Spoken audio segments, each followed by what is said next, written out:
आप सभी को जय मसीह की। आप सभी को प्रभु बहुत आशीष दे। सुबह की प्रार्थना सुनिए और अपनी आत्मा को शांत कीजिए और परमेश्वर के वचन की ओर दिल लगाइए। भजन संहिता अध्याय 1। यह सिर्फ भजन संहिता की शुरुआत नहीं है, परंतु यह खुद परमेश्वर की एक सुंदर पुकार है। एक ऐसी बुलाहट जो हमें शांति, पवित्रताई, सामर्थ्य और उद्देश्य से भरे जीवन की ओर ले जाता है। ये भजन संहिता 1 को पढ़ें और सुबह की प्रार्थना में आगे बढ़े। क्या ही धन्य है वह पुरुष जो दुष्टों की युक्ति पर नहीं चलता और न पापियों के मार्ग में खड़ा होता और न ठट्ठा करने वालों की मंडली में बैठता है, परंतु वह तो यहोवा की व्यवस्था से प्रसन्न रहता और उसकी व्यवस्था पर रात दिन ध्यान करता रहता है। वह उस वृक्ष के समान है जो बहती नालियों के किनारे लगाया गया है और अपनी ऋतु में फलता है और जिसके पत्ते कभी मुरझाते नहीं। इसीलिए जो कुछ वह पुरुष करे वह सफल होता है। दुष्ट लोग ऐसे नहीं होते, वे उस भूसी के समान होते हैं जो पवन से उड़ाई जाती है। इस कारण दुष्ट लोग अदालत में स्थिर न रह सकेंगे और न पापी धर्मियों की मंडली में ठहरेंगे, क्योंकि यहोवा धर्मियों का मार्ग जानता है, परंतु दुष्टों का मार्ग नाश हो जाएगा। मेरे और हम सबके प्रभु आज की सुबह के लिए धन्यवाद करते हैं। इस नई सांस, इस नए अवसर के लिए धन्यवाद कि मैं तेरे करीब आ सकूं। मेरा जीवन तेजी से भाग रहा है। कई बार मैं स्वयं को थका हुआ और खिंचा हुआ महसूस करता हूं, जिम्मेदारियों में, परेशानियों में, लोगों में, अपने ही विचारों में। लेकिन इस शांत समय में मैं बस तेरे साथ रहना चाहता हूं। प्रभु, मैं तेरी आवाज सुनना चाहता हूं, तेरी शांति महसूस करना चाहता हूं, वह मार्ग चुनना चाहता हूं जो जीवन की ओर ले जाता है। प्रभु, जब मैं भजन संहिता 1 पढ़ता हूं तो यह मेरे मन में कुछ जगह देता है। प्रभु, ईमानदारी से कहूं तो मैंने कई बार गलत मार्ग चुना है। ऐसे फैसले किए हैं जो मुझे तुझसे दूर ले गए। गलत आवाजों को सुना है, अपने मन को बेकार बातों से भर लिया है और अपने हृदय को थका दिया है। लेकिन अब मैं इस सिचुएशन में नहीं रहना चाहता। मैं उस वृक्ष के समान बनना चाहता हूं जो बेहटा नदी के किनारे लगाया जाता है। चाहे मेरा जीवन वसंत के नए आरंभों में हो या किसी कठिन सूखी ऋतु से गुजर रहा हो, मैं स्थिर रहना चाहता हूं। सत्य में, प्रेम में, तुझ में दृढ़ रहना चाहता हूं। तेरा वचन कहता है, क्या ही धन्य है वह पुरुष जो दुष्टों की युक्ति पर नहीं चलता और न पापियों के मार्ग में खड़ा होता और न ठट्ठा करने वालों की मंडली में बैठता है। प्रभु, जब हर कोई गलत कर रहा हो तब सही पहचानना कठिन होता है। मैं भीड़ में खोना नहीं चाहता। मुझे साहस दे कि जो तेरे मन के विरुद्ध है उसे मैं मना कर सकूं। ऐसे लोगों से दूर रह सकूं जो तुझे प्रसन्न नहीं करते। ऐसे मजाक, चुगली और बेकार के शब्दों से अपने मन को न भरूं। मेरी वाणी जीवन के वचन बोले, प्रकाश फैलाने वाली हो, अंधकार नहीं। प्रभु, मैं तेरे वचन में आगे बढ़ना चाहता हूं। सिर्फ पढ़ना नहीं, बल्कि वचनों पे अमल करना चाहता हूं। हाँ, कई बार बाइबल खोलता हूं और ध्यान भटक जाता है।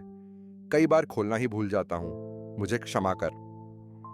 मैंने और कई कामों को पहल रखा, पर तुझे उतना समय नहीं दिया। मुझे अपने वचनों की भूख दे। मेरा मन और हृदय दिन और रात तेरे वचनों पर लगा रहे। यह तय करे कि मैं कैसे सोचूं, कैसे बोलूं और कैसे प्रेम करूं। तू कहता है कि वह उस वृक्ष के समान है जो बहती नालियों के किनारे लगाया गया है। प्रभु, मैं वही वृक्ष बनना चाहता हूं।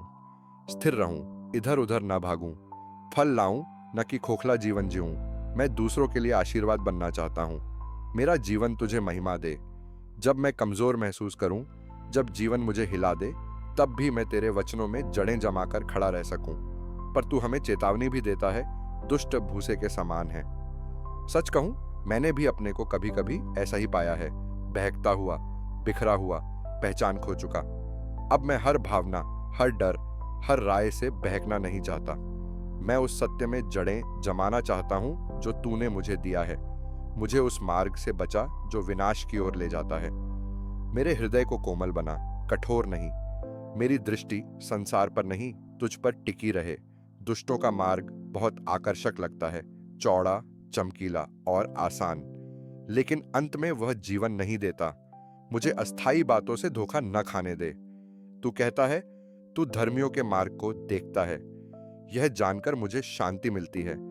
जब मैं खोया हुआ महसूस करता हूं, तब भी तू मुझे देखता है। जब मैं गलत कदम उठाता हूं, तू मुझे धीरे से वापस ले आता है। तू कभी मेरा साथ नहीं छोड़ता। तू मेरा चरवाहा है, मुझे हर घाटी और हर पर्वत पर सहारा देता है। मैं आज के युवा जनों के लिए प्रार्थना करता हूँ, जो अपनी पहचान ढूंढ रहे हैं इस शोर से भरे संसार में। हर दिन झूठ से उनका सामना होता है। उनकी सोच की रक्षा कर, उनके दिल की रक्षा कर। उनका आत्ममूल्य तुझसे आए, न कि सोशल मीडिया से, लोगों की राय से या उनकी उपलब्धियों से। उन्हें अपने सत्य में जड़ें जमाने दे। मैं बूढ़े जनों के लिए भी प्रार्थना करता हूँ, जिन्होंने लंबी यात्रा तय की है, कुछ घावों के साथ, कुछ उल्लास के साथ और कुछ पछतावों के साथ। उन्हें स्मरण दिला कि फल लाने की उम्र कभी खत्म नहीं होती। तेरे वचन कहते हैं, बुढ़ापे में भी वे फल लाएंगे। चाहे मैं जवान हूं या बूढ़ा, मैं ऐसा जीवन जीना चाहता हूं जो शाश्वत अर्थ रखता हो। मैं बेकार चीजों के पीछे न भागूं, मैं परछाइयों को न पकड़ूं, मैं तेरे साथ कदम से कदम मिलाकर चलूं। आज मैं जीवन के मार्ग को चुनता हूं, मैं तेरा अनुसरण करता हूं। मैं उन सब बातों को पीछे छोड़ता हूं जो मुझे तुझसे दूर करती हैं। मुझे अपने गले से लगाकर रख, ढाल, सींच और आवश्यकता हो तो छांट, पर मुझे बहकने मत देना। मुझे भीतर से बढ़ा, सिर्फ बाहर ही नहीं। मेरी जड़ें तेरे वचनों में गहराई तक जाएं, मेरे जीवन का फल हो प्रेम, आनंद, शांति, धीरज, कृपा, भलाई, विश्वास, नम्रता और संयम। हे प्रभु, भजन 1 के लिए धन्यवाद। तेरे वचन के लिए धन्यवाद जो मेरी राह को दिखाते हैं। जब मैं पूरी राह नहीं देख पाता, तब भी तू मेरी निगरानी करता है। मैं आज, कल और हर मौसम को तुझ पर सौंपता हूं। मैं सब कुछ तुझको अर्पण करता हूं। यीशु के नाम में प्रार्थना करता हूं, आमीन। और यदि आपने अब तक बाइबल सिग्नल्स चैनल को सब्सक्राइब नहीं किया है, तो यह एक छोटा कदम है, लेकिन आपको हर दिन परमेश्वर से जुड़े रहने में मदद करेगा। आप सभी को जय मसीह की।